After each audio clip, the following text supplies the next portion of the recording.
Қыдырыпсыздар. Бәрі жақсы сияқты. Қалай болып жатыр? Әңгімелеріңіз жарасып жатыр ма?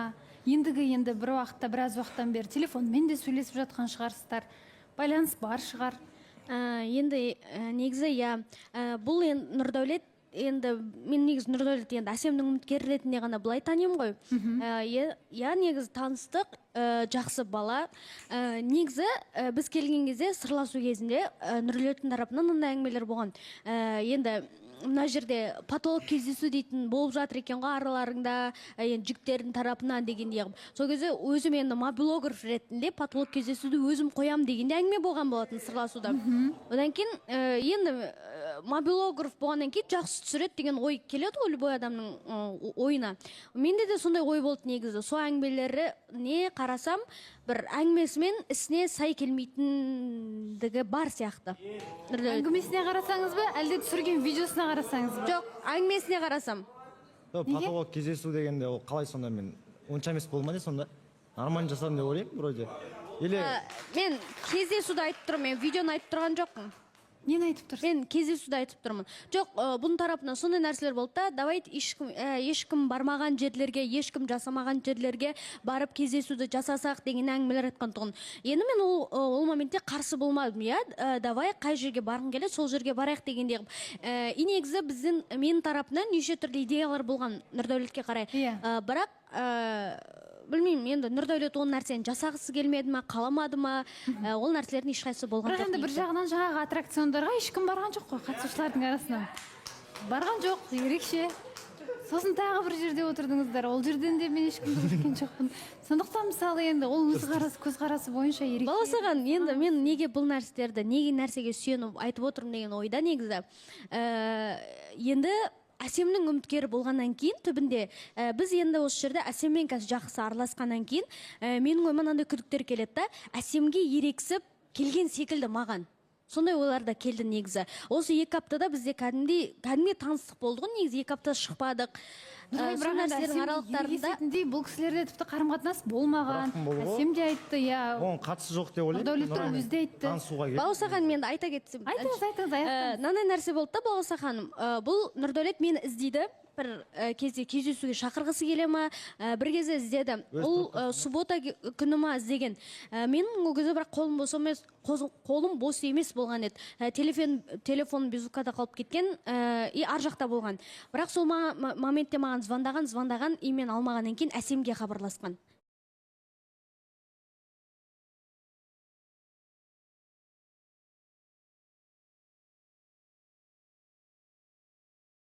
Неге ол именно мені іздеп Әсемге хабарласады деген нәрсе. Одан кейін менде де ой болды, бұл неге сонда Әсемнің әлі ұялы телефон номері неге бұл балада бар дегенде ойлар келді. Енді білмеймін, Әсем оны растайтын шығар, ары қарай Әсеммен не әңгіме болғандары мен білмейді екен. Негізі жақсы сөйлесесіздер ма? Екеуіңіз құрбысыздар ма? Негізі осы жерде ең жақсы сөйлесетін адам Нұрай ғой. Жазғаны бар, просто Нұрайды сұрайын деп едім, енді сен араласасың ғой деген сияқты жазды да маған. Бірақ мына жерде қаншама қатысушы отыр, редакторлар бар, сол кісілерден сұраса да болатын еді. Мен Нұраймен бірге тұрмайым деген сияқты ғой бұл жерде.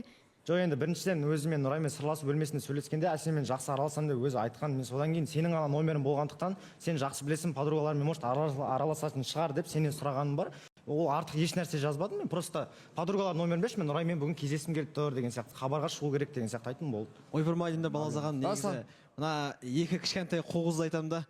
Кәдімгідей екеуі ақылдасып, мына жігіт негізі таныстық тоқтатып жіберейін тұр ғой, кәдімгідей ше. Екеуі кәдімгідей Нұрайдың түрінің өзі айтып тұр ғой, мына кішкентай баланы қоғыз келіп тұр да. Мен болған нәрсені айтып жатырмын, Бекзат. Сен бағана айтып жатсың, мен сені Әсемнің үміткері ретінде танып қалдым, мен солай көремін дедің ғой. Ары қарай сен яғни мен сені типа өзім адам ретінде қабылдай алмайын деп жатсың ғой. Біз де мысалға сені Әлішердің үміткері ретінде танып қалдық қой. Онда саған келетін үміткерлердің бәрі солай ойласын онда. Ол Әлішердің үміткері, онда біз оны болашағымызды көре алмаймыз. Кеме қасын басында саған. Бекзат, мен мына жерде айтқан жоқпын, мен сол моменттен сол ретінде таныдым. Дальше біз 2 аптада таныстықта болып таныстық. Мен бұл баланы жаман деп айтқан жоқпын. Жақсы деп айтып кет. Жақсы, Нұрай, сен сұрайыншы, андай не ғой? Неге сен үміткерлер сенің жауың болса? Неге сен үміткер келсе болды, қабағың түйіп алып, андай мінезіңді көрсетіп, жоқ мінезіңді бірақ шығарып аласың да сен. Менің мінезім бар, осындай міне көр дейсің ба? Мен мінезім всегда осындай, Бекзат.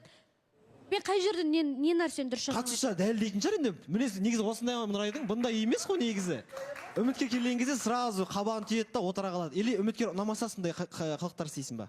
Мен ұнамаса бірінші таныстықтан ақ қайтаратын едім. Мен Жөнібекпен қанша болды? Мен бір жарым ай мысалы Жөнібекпен бір жарым ай таныстықта болған адамын. Егер ұнамаса мен сол моментте не үшін қайтармаймын? Бірақ негізі Нұрай бір сырт көзге прям күшті жарасып тұрсың. 11-ші класстар венетка түсетін балалар болды, ана көрдік қой жаңа. Мә, сөйтіп күшті болып тұр екен, жарасып тұрсың. Шынымен де андай. Мына жеріңе не болған сенің? Зарина. Айттым ғой жаңа. Айтты ғой. Темірге сырып алдым деп. Болса ханым негізі мына жерде ше Нұрай өзін алдайтын сияқты. Жаңа айтып отыр ғой, маған жігіт ұнамаса мен бірден қайтарам, қабылдамаймын деген сияқты. Жоқ, олай емес. Негізі адам ұнамаса кездесу ұнамайды ғой. Бізге шынымен қыздар мойындауымыз керек. Егер бізге жігіт ұнап тұрса, қай жерге алып барса да, не әңгіме айтса да, қандай таксимен алып барса да, бәрібір ұнайды. Ол жаяу жүрсең де, просто сөйлескен ұнап, андай ішкі жан дүние сынауы мүмкін деген ғой. Нұрайға сол себепті жігіт ұнамағандықтан жай ғана осылай бетін қайтарғысы келіп кездесуді сылтауратып бір қайтарғысы келіп отырған сияқты. Балауса ханым, мен осы жерде айта кетейінші Заринаның сөзіне. Зарина бұл бірінші жігіт емес та Нұрайдың ұнамай отқаны. Мен всегда байқаймын.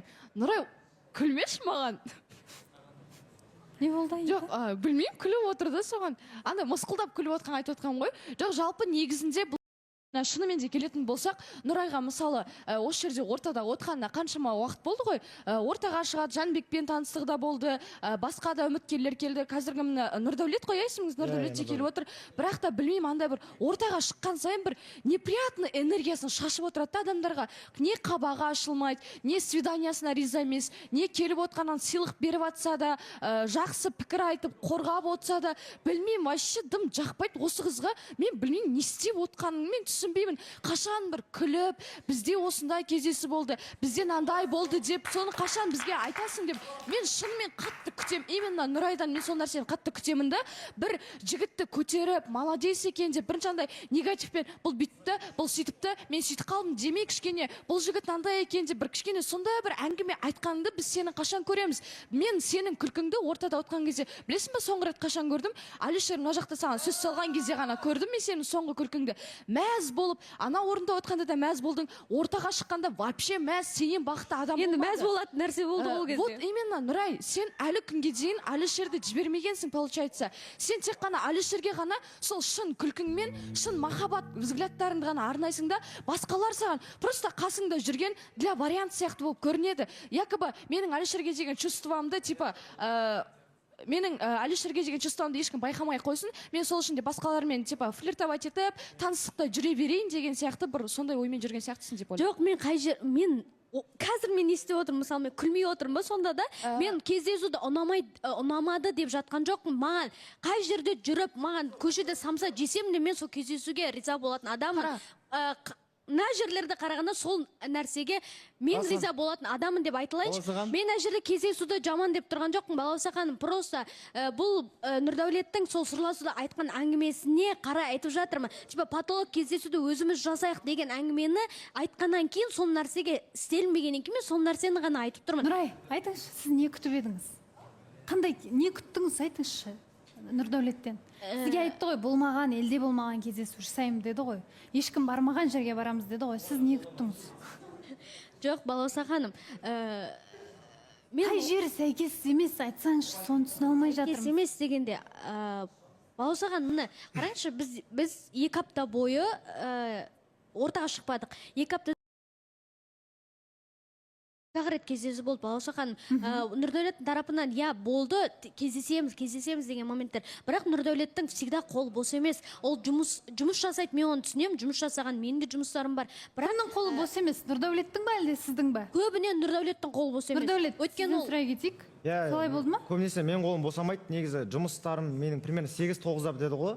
Ал в основном түнге дейін қалып қаламын, короче. Ол 12-1-де жатып қалдым, енді бұл түнде шақырған ыңғайсыз көрінеді ғой қыз баласына. Сондықтан солай всегда болмай қалады. Сіз таңнан кешке дейін жұмыстасыз. Таңнан кешке дейін дегенде түсте шығып қалады да, мысалы кешке дейін видео жасаймын, әр жаққа барамын, былай барамын, короче. Көбінесе босамаймын. Сіздер 2 апта ортаға босаған уақытымда кездесіп жатырық та, сол 2 рет кездестік. 2 аптаның ішінде 14 күн ғой. 14 күннің ішінде енді 4 күнді демалыс деп санайық. Бірақ 10 күннің ішінде енді қол босамау деген қалай ол? Ең бір жұмыс басты адамдардың өздері 1 сағат кездесуге уақыт табады. Сол 10 күннің ішінде 5 рет кездесуге мүмкіндік бар. иә неге мүмкіндік жоқ? отказ өз жақтан осы қыз жақтан да Вот, болды ғой негізі. Соны айтсаңызшы, сіз Иә. қанша рет шақырғанда бұл кісі бас тартты? Көбінесе менікі бірақ 4-5 рет болмаған шығар. Ол кеше кездесу керек болғанбыз, ол бірақ шықпаймын, ауырып жатырмын деген несі бар. Рет айтты, бір рет осылай бас 4-5 тартты. тал бар примерно. 4-5 рет бас тартты. Иә. 4-5 рет бас тартты, онда қызық екен сіздердің кездесулеріңіз. балауса ханым, мен осы Енді жерде Нұрай, бірақ айтайыншы, мен жаңа сізге айтып жатыр, жаңағы жігіт ұнамаған жағдайда кездесу де ұнамайды, көңілден шықпайды деген сияқты. Жалпы өзіңізге келетін адам ба, байқадыңыз ба? балауса ханым, негізі үміткер болып келген кезде Нұрдәулеттің жасы 18-де, енді ғана 18-де толған бала. Менің негізі бұл жердегі ара қатынастарым өмірде болсын, осы қосайық жобасында болсын, менікі всегда менен үлкен жігіттермен болған. Мен өзімнен кішкентай балдармен ешқашанда таныспағам. Содан кейін мен осы балаға мүмкіндік беріп, танысып көріп жатқаным осы негізі. Мен ешқашанда негізі өзіме кішкентай балдармен таныспағам. Қарашы Нұрай, вот именно, қара, өзіңмен кішкентай баламен таныспағанмын деп тұрсың да, 18 жасар баладан сен қандай потолок кездесу күткің келеді? Сені самолетпен ұшырсын ба, сені или басқа Дубайға, басқа жаққа апарсын ба? Бұл саған гуджан емес қой. Сен бір көз алдыңа сондайларды елестетіп алған сияқтысың. Тура осындай бір Тәуіржан сияқты маған жігіт келу керек, дәл сондай нәрсені істеу керек деп сен қиялыңмен сол нәрсені аңсайсың. Шынымен де жаңа балауса ханым, сіз жақсы айттыңыз, не күтіп жүрсің, қандай свидание күтіп жүрсің деген мен де сол сұрақ қойғым келеді. Не күтесің сен? Бұл енді ғана 18-де толған бала. Риза болмасам, енді қара, сен өзі Ау? Риза болмасам осы кездесулерге де шықпайтын едім. О, балауса ханым, керек емес бұл кездесуіңде деген сияқты. Жоқ, Нұрай, енді рахмет Нұрай. шыққаныңа көп. Ол енді сізде қызық екенсіз, осы жерде жұп табу үшін отырғаннан кейін шығу ол өзіңізге керек. Я балауса ханым, мен мына кездесу ұнамады маған деп айтып жатқан жоқпын ғой мен мына жерде. сол Просто әңгіменің сол сөздің сөзге бастауы байланысты ғой. болмағаны деп айтып Қай жері жатырмын. келіспей тұр, соны айтыңызшы. Қай айтты қандай сөзді, сосын келіспей қалды. Мысалы просто сол жерде айтып отқаннан кейін бұл баланың тарапынан мысалы басқа нәрселер айту болды. Мысалы бұл Қандай? Нұрдәулет Астанаға барайық деп айтты. Астанаға барып, бір күн Астанаға барып қыдырып қайтайық деген нәрселер болды Нұрдәулеттің тарапынан. Сіз баратын ба едіңіз? Я мен одан кейін айттым, егер возможность болып жатса, барып қайтамыз дегенде қана айттым. Мысалы, мен просто Астанаға бармадық, анамнау емес, просто сонда әңгімелер сырласуда айтылғаннан кейін, мен сол әңгімелерді әшейін айтып отырмын, болған нәрселерді. Одан кейін талқыланды ма араларыңызда әңгіме? Мысалы бұл кісі Жоқ.